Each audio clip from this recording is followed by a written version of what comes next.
Bonjour à tous, Moadim les Simcha. Alors, on va étudier aujourd'hui les halachot concernant Chol HaMoed. On va parler aujourd'hui de Chol HaMoed. Chol HaMoed, c'est quoi? C'est ce qu'on traduit par demi-fête. Et dans le terme demi-fête, comme on l'a remarqué, il y a le terme fête. Donc même si on est en demi-fête, on reste en fête. Et donc on va voir quelques éléments pour comprendre un petit peu de quoi il s'agit. C'est important de savoir que on a deux fois des Chol HaMoed, deux fois des demi-fêtes dans l'année. On les a à Pessah et on les a à Sukkot. Donc les halachot qu'on va étudier maintenant, ce sont des halachot qui sont communes à la fois au Chol HaMoed de Pessah et au Chol HaMoed de Sukkot. On va voir donc, on va baser notre étude sur un livre qui s'appelle Be'alacha ou Be'agada, sur la fête de Pessah, de Rav David Shalom Naki. C'est basé sur les enseignements du Rav Ovadia Yosef. Et quand la halacha est différente pour les Ashkenazim, on le précisera au fur et à mesure de notre étude Bezrat Hashem. Alors tout d'abord, une notion qui est intéressante. Nos sages se posent la question. On a apparemment une contradiction apparente. Dans la Gemara Betsa, Daf 15b, on a un verset dans la Torah qui nous cite, qui est dans Devarim, et où on nous dit « Atzeret l'Hashem Elokecha », donc une fête pour Hachem ton Dieu. Donc ce qui laisse sous-entendre qu'il faut consacrer toute la journée de la fête à Kadosh Baruch Hu. C'est la fête d'Hachem, Atzeret l'Hashem Elokecha, donc une fête pour Hachem, comme s'il faut consacrer donc cette journée de fête, de manière générale pour la fête, complètement à Kadosh Baruch Hu, avec de l'étude de la Torah et de la prière. Par contre, on a un autre verset dans Bamidbar où il y a marqué Atzeret Tiyeh Lachem, donc une fête qui sera pour vous. Et là, ça laisse supposer que donc, cette fois, c'est pas pour Hachem, mais c'est plutôt pour nous. Et donc, on va utiliser notre journée, qu'on va la consacrer à des plaisirs matériels, de la nourriture, de la boisson, etc. Donc, comment concilier ces deux versets? Comment est-ce que ça peut fonctionner? D'un côté, on dit que la fête, elle a l'air d'être que pour Akadosh Baruch Hu, pour Hachem. D'un côté, on a l'air de dire que la fête, elle a l'air d'être pour nous. Comment concilier? Eh bien, en consacrant une moitié de sa journée à la spiritualité. Et, quand on dit spiritualité, donc prière, étude de la Torah, etc., tfilot, et une deuxième moitié de la journée aux plaisirs qui vont être plus matériels, manger, boire, se reposer, se détendre, etc. Et donc c'est un petit peu le but général de manière générale dans une fête, pas spécialement pour Chol HaMoed, mais pour la fête dans sa globalité. Il va falloir faire une partie pour Akadosh Baruch Hu avec des tfilot, du spirituel, de l'étude de la Torah, etc. et une partie avec des plaisirs, de la nourriture, de la boisson. Il ne faut jamais oublier qu'on a ces deux parties qui sont essentielles et élémentaires. Et donc ce principe, on peut aussi supposer qu'il s'applique à Chol HaMoed, puisque comme on l'a dit, même si ça s'appelle Chol HaMoed, c'est des demi-fêtes, mais c'est des fêtes quand même. Alors on y va. Anaga Nechona. Le Rambam nous écrit Mitzvah taseh min haTorah liot samer vetov lev bemoed. C'est un commandement positif de la Torah d'être joyeux et de bon cœur pendant le Moed, pendant la fête. Ou veishto vneveto, lui, sa femme, ses enfants, vechol hanilvim alav, et tous ceux qui l'accompagnent, tous ceux qui accompagnent cette personne.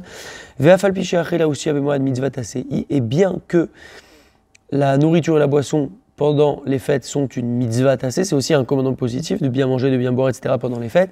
Lo yochal veishte kol hayom kulo. On ne va pas manger et boire toute la journée, passer toute sa journée à ça. Et la kariadat, baboker, mashkim, kol haram, levat eknesiot mitpalelim. Donc le matin, on se lève à la sina, on va prier, on fait la tfila, etc.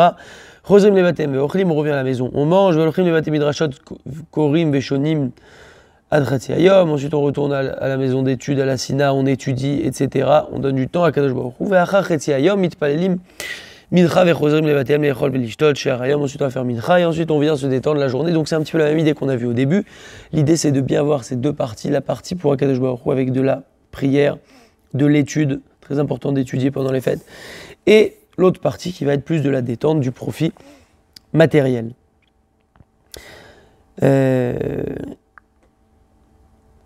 Amrou Chazal, nos sages ont dit, dans Masechet Sanhedrin, je traduis directement, le début du jugement d'un homme, donc on va dire ça dans un mot, Trilat Dino Shel Adam Bar Olam Haba, le début du jugement d'un homme dans le Olam Haba, Al Divrei Torah. La première chose sur laquelle on va juger un homme, c'est sur les paroles de Torah. Est-ce qu'il a étudié la Torah, un homme?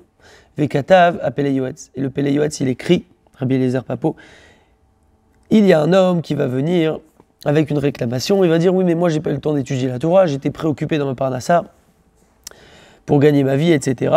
Et donc, je n'ai pas pu étudier la Torah. Par contre, les fêtes vont venir contredire sa réclamation. Pourquoi? Eh bien parce que pendant les fêtes, il était disponible pour étudier, et il aurait pu profiter à ce moment-là d'étudier pendant les fêtes, mais est-ce qu'il l'a fait ou pas? Ou et il va dépenser maintenant tout son temps dans des voyages, se balader, des bavardages, etc. Et donc dans le ciel, on va lui dire, voilà, ok, l'année tu dis que tu étais occupé, tu avais ta part d'affaires, etc. Mais les fêtes, tu vois bien que tu ne travaillais pas, tu avais du temps pour étudier la Torah, et pourtant tu as dépensé complètement tout ton temps, et tu n'as pas profité de ce temps pour étudier la Torah. Et il faut savoir que les fêtes ont été fixées en grande partie pour qu'on puisse étudier la Torah. Et maintenant, si quelqu'un, au contraire, étudie pendant les fêtes, pendant qu'il a du temps libre, alors ça va être pour son mérite. On va appuyer ça pour lui, pour son mérite. Et on va lui considérer comme si, même dans les moments où il n'avait pas le temps d'étudier la Torah, eh bien, on va lui considérer comme si maintenant il avait étudié la Torah, parce qu'on a vu qu'il était sincère, puisque dès lors qu'il est libre, pendant les moments de fête, donc dans ces moments-là où il a du temps, où il ne travaille pas, il montre qu'il étudie la Torah, et donc il montre par cela qu'il est sincère. Et c'est ce que dit David Améler donc dans les Teilim, qui est Kar Moed, Ani Meshari Meshpot. Akadosh Baruch Hu donc dit, je prendrai les fêtes et je jugerai avec équité. Donc Akadosh Baruch Hu va prendre les fêtes, il va te dire, là, pendant les fêtes, tu avais le temps, est-ce que tu as étudié? Oui ou non. Si tu as étudié, tant mieux, ça veut dire que tu étais sincère, même si tu n'as pas eu le temps dans l'année d'étudier trop, etc. Et donc, je te considère comme si tu avais étudié toute l'année. Au passage, quand on dit que quelqu'un n'a pas le temps d'étudier dans l'année, c'est pas qu'il n'a pas le temps d'étudier du tout, il faut toujours étudier un petit peu, un minimum pour toute personne chaque jour, mais simplement qu'il n'a pas le temps de consacrer beaucoup de temps. Et donc à ce moment-là, il va se rattraper pendant les fêtes pour montrer sa sincérité et sa bonne volonté. Très bien. Il y a même des sinas où on organise des shiurim de Torah pendant Chol HaMoed pour ramener les gens, leur transmettre du moussard, des shiurim, on leur raconte des histoires, etc. Ok, on continue sur les halachot de Chol HaMoed. Simchat HaChag, la joie de la fête. Le Rambam écrit, je traduis directement, quand on va manger, quand on va boire, quand on va se réjouir pendant la fête, on ne va pas trop pousser l'affaire, on ne va pas aller boire des tonnes de vin, on ne va pas trop aller à rigoler, s'éclater sans aucune limite. Il faut trouver en fait la bonne dose. Le but c'est de pas d'arriver à de la folie ou de la légèreté, le but c'est de trouver la bonne dose, se réjouir, boire du vin, manger de la viande, rigoler, etc., plaisanter, mais ne pas dépasser une certaine limite pour ne pas tomber dans la frivolité, dans la folie, parce que sinon ça ne serait pas une simcha de mitzvah, mais ça serait plutôt une simcha qui est problématique.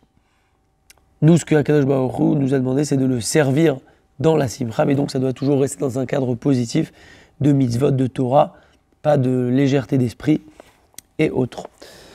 Ok, un autre point concernant les vêtements. Bigdei Shabbat Vechag.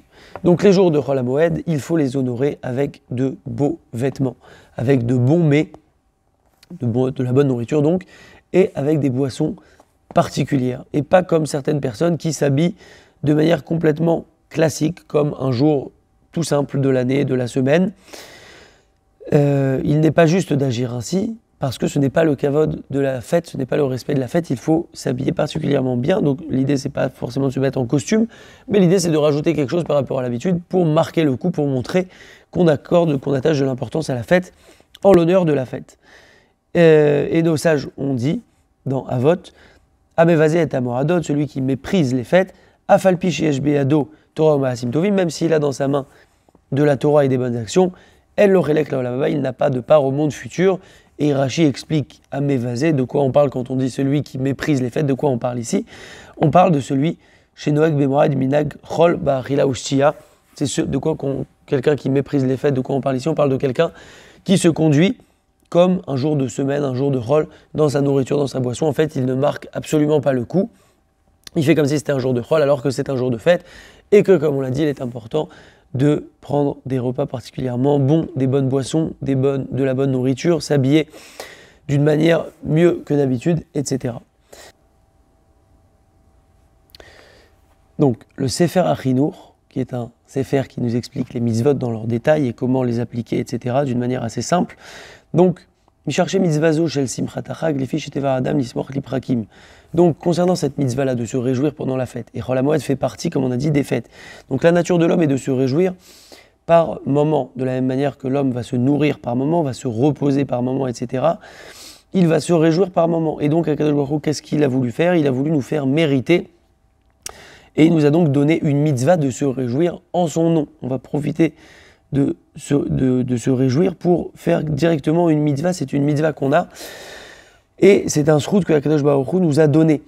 Et donc, il nous a fixé pour cela des moments dans l'année, qui sont les fêtes, les Moadim, où on va venir se réjouir et par cela même appliquer une mitzvah. Comment on fait ça? On va se rappeler des nissim, des miracles que Akadosh Baruch Hu nous a fait et de tout ce qu'il nous a donné, donc à certaines périodes comme ça dans l'année, avec toutes les fêtes qu'on a. Et donc, à ces moments-là, on va se réjouir et par cela, on va directement appliquer une mitzvah. Rabbi Eliezer Mimetz, dans son Sefer Ayereim, lui, il nous écrit que toute Kol simcha reuya le adam lechol davar hamesamecho chayav la'asota baregel vechol davar shebelibo motze bo simcha vekurat ruach ba'achila uveshia vechol davar she simcha hilo chayav la'asot baregel. Donc toute joie qu'un homme va avoir, eh bien il va l'appliquer pendant ces moments-là, particulièrement pendant ces moments de fête-là. Il va falloir se réjouir avec le maximum de choses qui vont nous réjouir. Si c'est de la nourriture, si c'est de la boisson, etc. Et également au Keshem Shechayav les Samer Hatzmo, de la même manière que l'homme va se réjouir lui-même, alors il doit aussi réjouir ses enfants, les membres de sa famille, etc. Comme il est écrit, Vesa Marta Bechagecha, Ata ou Vincha, etc. Donc il ne faut pas se réjouir seulement soi-même, mais il faut aussi réjouir les autres, et donc c'est une partie intégrante de la fête. Un autre point concernant Ya'aleh Veyavo. Comme on le sait, on va mentionner dans la Hamida et dans le Birkat Hamazon, Ya'aleh Veyavo pendant Chol HaMoed. Donc, Maskrim Ya'aleh Veyavo Beshacharit, Mincha Ve'arvit, donc à Shacharit, Mincha et Arvit. Ve'imta Velo Amar, et s'il s'est trompé, il ne l'a pas dit. Alors, si Im Niskar Keshamar Ba'uchata Hashem, Kedelomar Amachzir Shrinato Lesion, donc juste avant de dire Modim, donc la dernière bracha Ba'uchata Hashem, Amachzir Shrinato Lesion, mais il a juste dit Ba'uchata Hashem, il n'a pas encore dit la suite, donc il a déjà dépassé le moment où il devait dire Ya'aleh Veyavo qu'il a oublié. Yesaem la Medeni Chukera, on termine la bracha en disant Ba'uchata Hashem, la Medeni Chukera, pour ne pas dire une bracha pour rien, et ensuite il revient à Ya'aleh Veyavo et il continue selon l'ordre. Maintenant, s'il a déjà dit, il a déjà été plus loin, il a déjà dit Ba'uchata Hashem, mais il a été encore plus loin, il a dit Amachazir Shrinato Letzion, alors qu'est-ce qu'il va dire? Il va dire Ya'aleh Veyavo avant Modim. Maintenant, troisième étape, Ve'imitri la filouté va'achat Modim. Maintenant, si seulement il a commencé, ne serait-ce que le mot Modim, et qui s'en rappelle à ce moment-là, il recommence directement à la bracha, au mot Retse, à Retse, et ensuite il continue dans l'ordre. Et c'est également la même loi, la même halakha quand il s'en souvient pendant toute la durée de la Hamida après ce moment-là, donc après le moment où il a dit Modim, s'il s'en souvient à n'importe quel moment pendant la suite de la Hamida, tant qu'il n'a pas encore reculé les 3 pas, il reviendra pareil à Retse. Par contre, s'il s'en est rappelé quand il a reculé les 3 pas, alors là, il recommence au début de la Hamida. On a donc 5 cas, 5 possibilités en fonction de l'état d'avancement et du moment où on se rappelle de notre erreur d'avoir oublié Ya'aleh Veyavo. Et cette loi s'applique également dans la Tfila de Arvit. Donc dans Shacharit, dans Mincha et dans Arvit. Très bien. Birkat Hamazon, on dit Ya'aleh Veyavo dans le Birkat Hamazon. Si maintenant il s'est trompé, il ne l'a pas dit, et qu'il s'en est souvenu après avoir dit Ba'uchata Hashem Bonei Yerushalayim, il a déjà dit ça, alors il dit la chose suivante sans le nom d'Hashem, il dira comme ça Baruch Asher Natan Moadim le Hamo Israël, les Sasson ou les Simcha. Très bien. Ok, un autre point. Kabbalat Pnei Rabo Baregel. Donc c'est une mitzvah qui incombe à tout homme de les Kabbalat Pnei Rabo Bechag, donc d'aller voir son Rav, en fait, son maître, pendant la fête. Et même si son Rav habite en dehors de la ville, on va s'efforcer de voyager vers lui pour le voir. Hein. Et de toutes les manières, même au cours de l'année de manière générale, c'est une bonne chose d'aller voir son Rav. À chaque fois qu'on en a la possibilité, on accomplit par cela une mitzvah. Très bien. Concernant les melachot pendant Chol HaMoed, qu'est-ce qu'on a le droit de faire, qu'est-ce qu'on a le droit de pas faire, qu'est-ce qu'on n'a pas le droit de faire. Donc le but de Chol HaMoed, Amar Rabbi Abba Bar Mamal, Ilu Ayami Sheitztaref Imi Haiti Matir La'asot Melacha Bemoed, Hikol Ma She'ashru La'asot Melacha, Kede Sheyu Ochlim Ve'shotim Ve'oskim Batorah. Tout le but pour lequel on a interdit de faire des melachot à Chol HaMoed, c'est de base pour que les gens puissent manger, boire et étudier la Torah. Avalem Ochlim Ve'shotim ou pour Chazim. Sauf que malheureusement, souvent, les gens, c'est pas ce qu'ils font, mais simplement ils vont, ils mangent, ils s'éparpillent et ils font rien de spécial. Ou mikan ire chez Issour Srok vekalut rosh bemoed, Chamor yoter mirasiat melacha bo, kevan shekol matarat haTorah bemoadot, lidavek b'Hashem, itbarach uvetorato. Donc il faut bien comprendre l'idée en fait. Pourquoi de base on nous interdit des melachot, c'est qu'on puisse profiter de la fête, comme on l'a dit, avec de la nourriture, de la boisson, de l'étude de la Torah, etc. Si maintenant c'est pour aller perdre son temps, alors c'est comme si on n'avait pas compris ce principe. Et on le rappelle, c'est ce qu'on a dit aussi en introduction, que tout le but des fêtes est de se coller à Akadosh Baruch Hu, leidabek b'Hashem itbarach ou betorato, de se coller à Akadosh Baruch Hu et à sa Torah. Davar Aved, donc Davar Aved, c'est quelque chose qui est perdu quand il y a une perte financière. Asur la sot melacha bechol hamoed, donc on n'a pas le droit de faire un travail à Chol hamoed, on n'a pas le droit de travailler à Chol hamoed. Aval Davar Aved, par contre, une chose qui est perdue, chez Imlo yarase et tota melacha, yachol yagia leefsed mutar. Donc, si je passe pas ce coup de fil, je perds telle somme d'argent, parce que là tout de suite il faut que je réponde, on ne parle pas d'un manque à gagner, on parle d'une perte. Donc si je risque de perdre telle ou telle somme, j'ai le droit de le faire. Sinon, on ne peut pas travailler à Chol hamoed. Ochel nefesh, concernant la nourriture, kol melacha shel etzorech ochel nefesh bemoed, tout travail maintenant, toute chose qu'on va faire qui est en rapport avec la préparation de la nourriture pour la fête, il est permis de faire ça sans aucun problème, même par un artisan particulier, il n'y a aucun problème, et même s'il y a une grande fatigue dans cela, il n'y a aucun problème. C'est pour ça qu'on pourra réparer, par exemple, dans Chol hamoed, un frigo électrique, une plaque de gaz, un four, etc., même par un artisan, un professionnel, on n'a aucun problème. Et il sera permis à l'artisan d'encaisser un salaire pour cela, puisqu'il vient ici réparer quelque chose qui va servir à des personnes pour accomplir la fête directement, pour cuisiner par exemple. Sauf s'il y a des gens qui peuvent le faire gratuit, alors c'est mieux, mais s'il y a quelqu'un qui doit être payé, alors il n'y a aucun problème de payer cette personne. Ok. Tisporette, concernant la coupe de cheveux, est-ce qu'on peut se couper les cheveux? Assur les staper bemoed, on n'a pas le droit de se couper les cheveux à Chol hamoed. Va filoya à nous, vélo ispik, même s'il a eu un empêchement et qu'il n'a pas pu la veille de la fête se couper les cheveux. Osheou avid aben omoel au sandak, assur, même s'il est, quand il y a une brit mila, il y a 3 personnes qui ont certaines exceptions. Le père du bébé, le moel et le sandak, en général on leur permet des choses, mais même eux ne pourront pas se couper les cheveux pendant Chol hamoed, donc eux, quand on dit eux, c'est le jour où ils ont une brit mila. Aval seder et à sa femme, moutar les Chol adam, par contre arranger sa moustache, c'est permis à tout homme. Après, dans Pessah, on a un autre problème qui est le problème du Homer. On a l'habitude de ne pas se raser jusqu'à après l'Akba Homer. Et donc, ça, c'est autre chose. Concernant le rasage, Gam imid galéar. Gam imid galéar berev achak veragil et galéar bechol yom. Lo kedai sheid galéar bemoed. Donc, quelqu'un, admettons, qui a l'habitude de se raser chaque jour, qui est précis dans sa barbe, etc., même s'il a cette habitude-là, il n'est pas juste, il n'est pas bon, il n'est pas adapté qu'il se rase pendant la fête. Donc, pas de coupe de cheveux et pas de rasage idéalement. Très bien. Kibous. Concernant la lessive, le lavage. Assur les chaves begadim afilou et sur hamoed. On n'a pas le droit de laver des vêtements, même si c'est pour les besoins de la fête. Donc là, ça n'a rien à voir avec la nourriture, où on nous a dit pour cuisiner, il n'y a pas de problème, on peut réparer une plaque de gaz, un frigo, etc. Concernant le lavage, on n'a pas le droit de laver des vêtements, même si on en a besoin pour la fête. Cependant, les serviettes pour les mains, les serviettes pour le corps, pour se doucher, qui se salissent de manière régulière, alors ça, ce sera permis de les laver.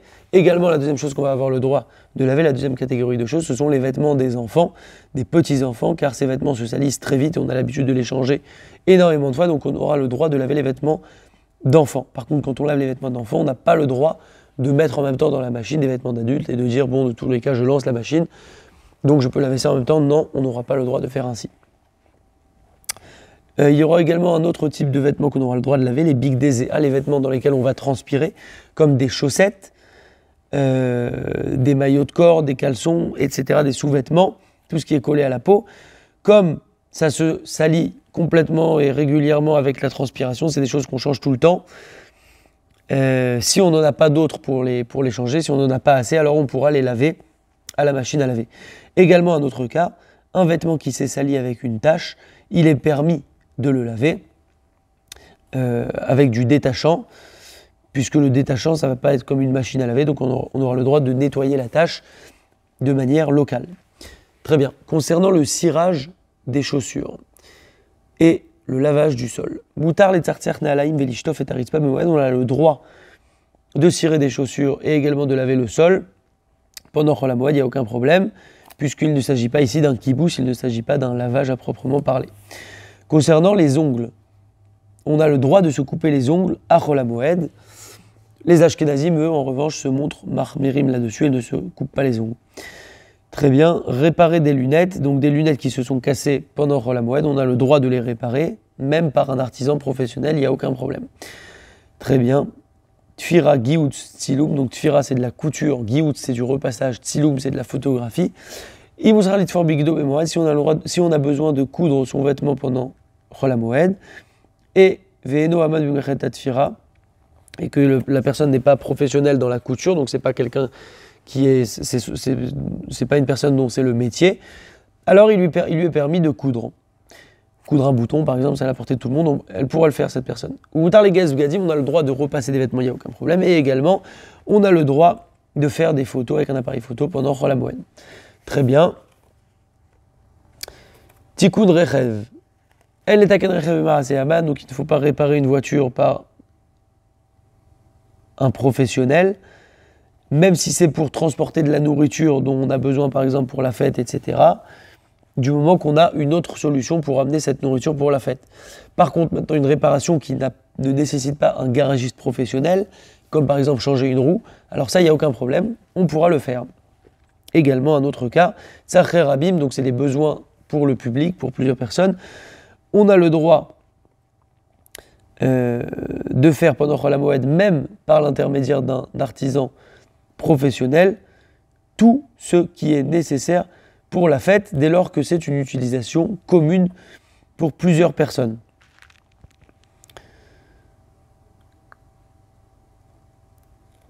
Donc par exemple, si on a des autobus qui vont transporter plusieurs personnes, ou on a un camion qui va transporter de la nourriture pour plusieurs personnes, etc., et que ils ont un dommage et qu'on doit les réparer, on peut les réparer pendant la fête, il n'y a aucun problème. Mais c'est que pour des besoins publics, les tzorchei rabim, qui sont nécessaires pour le corps de l'homme, donc tout ce qui est nourriture, transport, etc. Par contre, pour une mitzvah, c'est assour, et donc on n'aura pas le droit de construire ou de fonder une synagogue pendant la fête, même si c'est un tzorchei rabim, donc c'est un besoin public. On a dit que c'est uniquement pour les besoins du corps de l'homme, donc se faire transporter, se faire nourrir, etc. Mais pour un besoin de mitzvah, même si ça peut paraître un petit peu contradictoire, mais pour un besoin de mitzvah, on ne pourra pas le faire. On ne pourra donc pas construire une synagogue. Par contre, on pourra préparer des bancs dans une synagogue pour que viennent s'asseoir des gens, etc. Ça, il n'y a aucun problème. Très bien, concernant un employé. Poel chez Imitramek, Milaravod Yeshracha chez Yepateru, donc un employé pour lequel il y a une crainte que s'il ne se présente pas à son travail, ne travaille pas pendant Chol HaMoed, il y a un risque qu'il se fasse renvoyer, qu'il se fasse virer, alors il aura le droit de continuer à travailler pendant Chol HaMoed, à condition qu'il n'ait pas la possibilité de le prendre en congé. S'il se dit maintenant je ne veux pas prendre mes congés, ça ne m'arrange pas, etc. Ça, c'est pas possible. Il faut vraiment qu'il n'ait pas le choix pour pouvoir travailler à Chol HaMoed. Et donc quelqu'un qui est patron ou qui a le choix, a fortiori que bien sûr lui ne pourra pas et ne devra pas travailler à Chol HaMoed. Concernant l'employé, c'est ce qu'on disait tout à l'heure par rapport à Davar Aved, c'est une chose qui est perdue, donc il y a un risque ici de perte, puisqu'il risque de perdre son emploi, et donc c'est pour ça qu'on lui donne la permission de travailler s'il n'a pas d'autres possibilités. Baal Esek, donc un patron, un employeur, Amavid pour Alim Kvouim, celui qui emploie des ouvriers fixes. Maintenant, s'il ne les fait pas travailler pendant Chol HaMoed, il devra leur payer, quoi qu'il arrive, un salaire complet à la fin du mois, alors il aura le droit de les employer, de les faire travailler pendant Chol HaMoed, et ils s'efforceront quand même de travailler discrètement dans la mesure du possible. Concernant les magasins, ceux qui disposent de magasins, les makolet ou morchei yerakot, donc ceux qui ont des makolet, des épiceries, des supermarchés, etc., qui vendent des légumes, tout ce qui ressemble à ça, etc., on leur permet d'ouvrir leur magasin, puisque c'est évident que c'est connu que les gens vont venir là-bas pour acheter ce dont ils ont besoin pour la fête.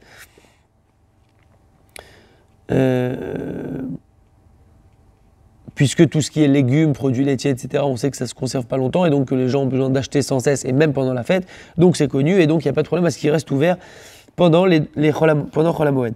Par contre, ceux qui vendent des fruits secs par exemple ou du riz par exemple, en tout cas des choses qui se maintiennent longtemps dans le temps, donc ça c'est plus problématique parce que les gens auraient pu les acheter avant la fête. Donc on leur permet de vendre, mais il faudra qu'ils vendent quand même assez discrètement. Par exemple, s'il y a 2 grandes portes dans le magasin, et ben, il va fermer une des 2 portes et il ouvre mais d'une manière un petit peu restreinte son magasin. Maintenant, la veille de Shevi Shel Pessah, le 7e jour de Pessah, alors là, il sera permis de vendre complètement publiquement, même pour les personnes qui vendent des choses qui se conservent dans le temps, il n'y a aucun problème parce que c'est un kavod pour Yom Tov et donc on sait que les gens font leurs courses à la veille de la fête. Goy. Melacha chez Asura Bemoed, Asura Gamalier des Goy. Mitzvah Moutar. Donc un travail, tout ce qu'on a vu qui est interdit pendant Chol HaMoed, même de le faire par un goy, c'est aussi interdit.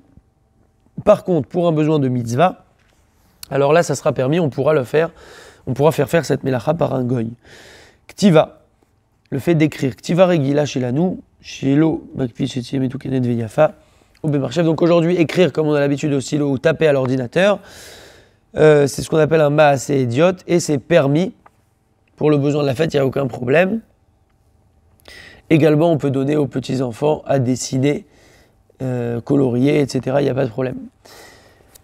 C'est une mitzvah. Moutar ou mitzvah lirtov chidushe Torah b'moed. C'est une mitzvah d'écrire des chidushe Torah, des enseignements, des nouveautés donc de Torah pendant Chol HaMoed, que ça soit à la main ou à l'ordinateur. Très bien. Concernant le shiputz d'un Talmud Torah, donc la rénovation d'un Talmud Torah, on a le droit donc de faire par exemple la peinture dans un Talmud Torah, et également de faire des bancs pour les étudiants dans un Talmud Torah, de manière à ce qu'ils soient prêts immédiatement après la fête, car en général après la fête les étudiants reviennent à la yeshiva, donc pour que ça soit prêt et frais et joli, etc., et pour qu'ils aient des bonnes conditions pour étudier la Torah, on autorise de faire ça pendant Chol HaMoed. Bniat Bet HaKnesset, la construction d'une synagogue. En Boni Bet HaKnesset Bemoed, donc comme on l'avait dit juste avant, on ne construit pas une synagogue pendant Chol HaMoed. Ulam im yeshnam reshaim she'enem tzara bebniya, mutar lehamshich la'avod bemoed, she'en lecha davar ha'aved gadol mize. Si maintenant, par contre, il y a des reshaim qui ont un mauvais œil, un mauvais regard sur cette construction, et qui vont parler, qui vont agir, etc., alors là, au contraire, on va y aller, on va foncer, on va construire la synagogue et il n'y a pas de problème là-dessus. Voilà, donc on a vu quelques éléments. Donc on a vu quand même qu'il y a pas mal d'halachot importantes à connaître. Ce n'est pas simplement des jours de Chol, c'est Chol HaMoed et donc ça fait véritablement partie des fêtes. Il faut profiter de ces jours-là qui sont des jours très élevés. Bien évidemment, la tfila en minyan, car il y a le Sefer Torah, il y a Moussaf, il y a le Hallel, etc. Ce sont des grandes filotes, des grands moments, il faut en profiter. Et donc profitons au maximum, Bezrat Hashem, de ces fêtes. Moadim les Simcha, Chazak à tous.